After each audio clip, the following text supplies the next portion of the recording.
In this video, we are going to learn Pure Math 1, IAL Pearson Edexcel Pure Math 1, Chapter 8, Differentiation.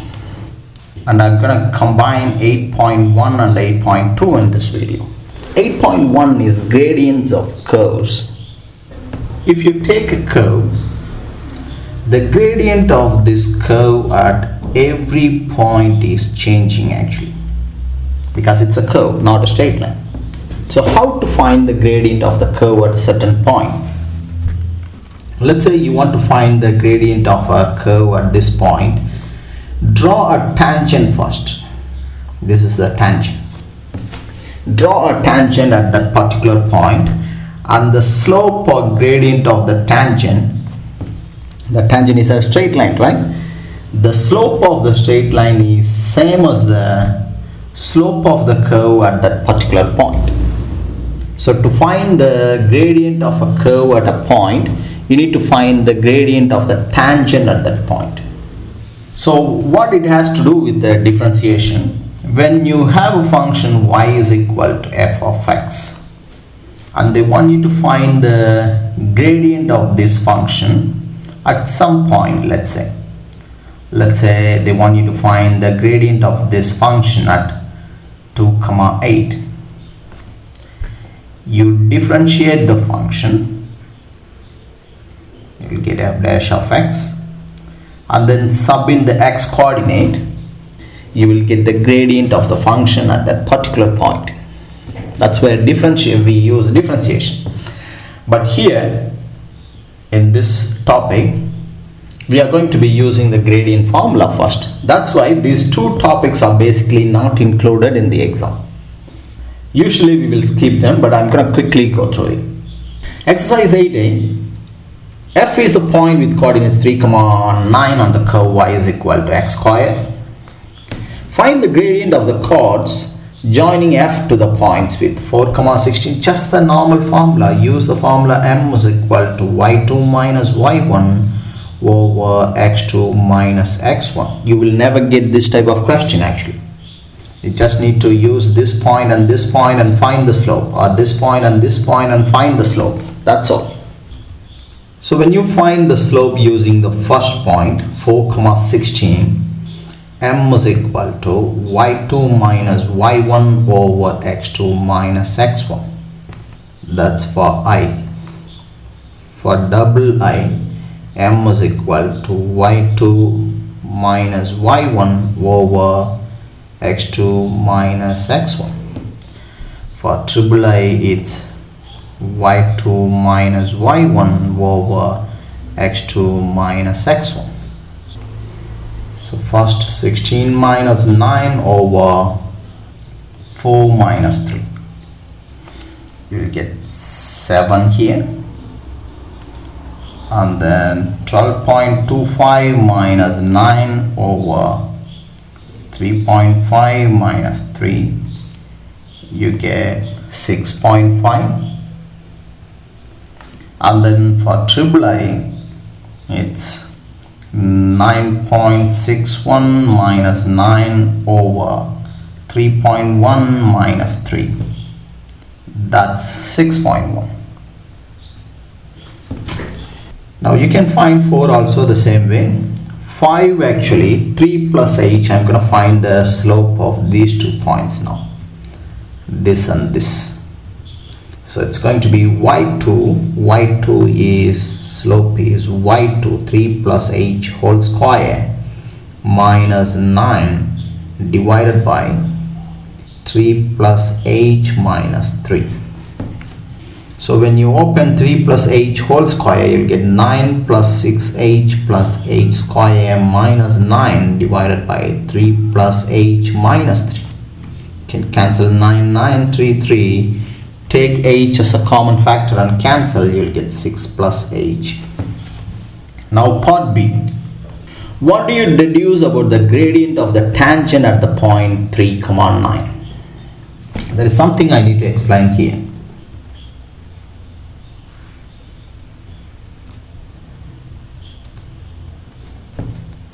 Let's say the point 3, 9 is in here.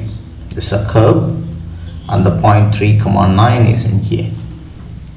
and then first point is 4 comma 16, right? Let's say 4 comma 16 is in here.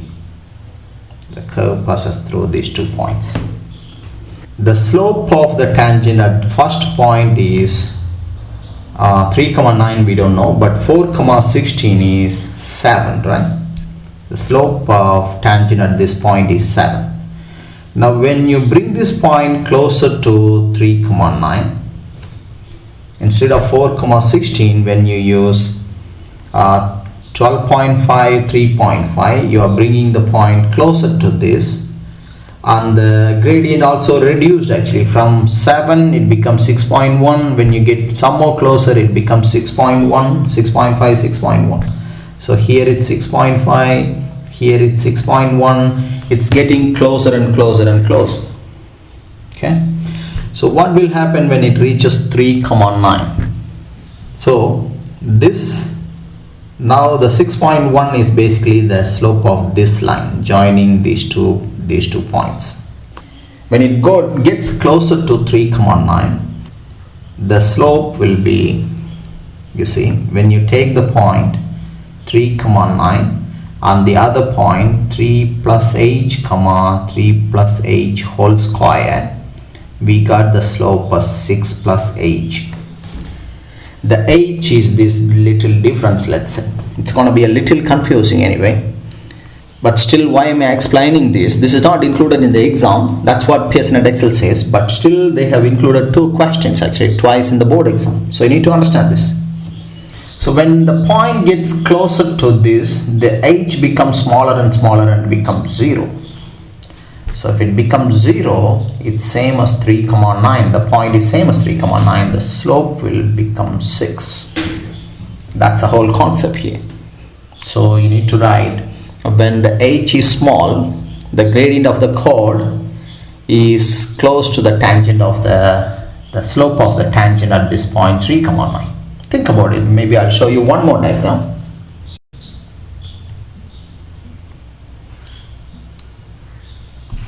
Let's say you have a point 3, something here, 3, something, 3, y1, let's say. You have another point here. This is 3 plus h, y2. Don't worry about the y2. When this is 3, this is 3 plus h. That means this distance is basically h. If you decrease the value of h, when you make it smaller, the value of h, the point will come here. The point will travel along the curve and it will be heading towards this 3, y1. So when the h becomes 0, h tends to 0, this point will sit on top of this section. These 2 points becomes the same. So we have calculated the slope of 6 plus h. So when the h becomes 0, the slope is 6. So I know this concept is a bit confusing. So I'm going to explain this further by taking a board exam question. Usually they don't ask questions from here actually. If you look at topic 8.2, you will notice that in the textbook it's given from first principles is not examined. Differentiation from first principles, 8.2 maybe. So there are chances they might add a similar question. You see, they asked us question in October 2019 and January 2020. So there are chances they might add a question. Okay, so let's look at this question, October 2019 question. Part A. Part A is about differentiation. You will learn this later, in later part of this chapter. Do not worry about it. Part B. A point Q with x coordinate 2 plus h lies on the curve. Find the gradient of PQ. Okay, I'm going to go back to the diagram. The x coordinate of P is 2. Now they are talking about another point Q here with x coordinate 2 plus h. So this is 2 plus h. The distance is h here, right? The y coordinate is not given, but the function is 2x square plus 5. So y is equal to 2x square. X is the x coordinate of the point plus 5. You expand it, you will get 4 plus 4h plus h square plus 5. Open the bracket. You will get 2h square plus 8h plus 30. That's the y coordinate of the point. 2h square plus 8h plus 30. Now let's find the slope of PQ. y2 minus y1. So the 13 will be cancelled. You will get 2h square plus 8h divided by x2 minus x1. 2 will be cancelled. So you just take h as a common factor and cancel. You will get 2h plus 18. That's the slope of the line PQ. So we got the slope of the line PQ already. Let's go back to the question. So we got the slope of the line PQ as 2h plus 8. Now this one more question, you need to pay attention closely. Explain briefly the relationship between part B and part A. In part A here, if you use differentiation, in fact you are going to learn this in later part of the chapter, but I'm going to quickly do it. To find the gradient, you need to differentiate it and sub in the x coordinate in the place of x. So you get differentiation of this is 8, 4 times 2. That's the slope at point P. Okay, we got the slope P is equal to 8. Slope of the tangent at P. Now what's the relation between these two? That's what they're asking. In part A, we got the slope of the tangent at P is equal to 8. In part B, we got the slope of PQ is equal to 2h plus 8. Here the coordinates of P are 2, 3. Here the coordinates of P is the same. Q is 2 plus h and 2h square plus 8h plus 30. Now they want you to explain the relation between these two. Did you notice something? If you replace h by 0, this becomes 2, same as the x coordinate of this. This becomes 13, same as the y coordinate of this. Y coordinate of P is 13, right? Yes. So when h is 0, point Q is same as point P. What does that mean? Look at the diagram. Look at the diagram here. Forget about all this thing. Now the distance between this point and this point is h, right? If you reduce h, what will happen? The Q will come here or will move here. It will get closer to point P, right? So when the h becomes 0, the point Q will be same as point P when h becomes 0. Now look at the gradient now. When h becomes 0, these two gradients are same, correct? So they are asking what's the relation between these two. This is what you should write. H tends to 0, gradient PQ tends to 8. The PQ gradient of PQ becomes 8. That is same as the gradient of tangent at the point P. So that's the thing. You just need to write this. It's a one mark question. In fact, you got a similar question in January 2020 paper. As you can see, it's exactly the same. You see? You can use the same method to solve this one also. So I'm going to skip this. You can practice this on your own. I'm going to move on to 8.2 now. 8.2 is not examined, it says. But I'm worried because in exercise, you will see 3 exam style questions. So we are going to discuss them quickly. The first one. Here you just need to remember this rule. To find f dash of x, the rule is limit h tends to 0, f of x plus h minus f of x divided by h. They want you to find the first derivative of 6x. They want us to prove the first derivative is 6. So take 6x as f of x. Replace x by x plus h. So it becomes 6x plus h, right? Or 6x plus 6h. So sub in here, limit h tends to 0. F of x plus h is 6x plus 6h minus f of x divided by this. This can be cancelled. We'll get limit h tends to 0.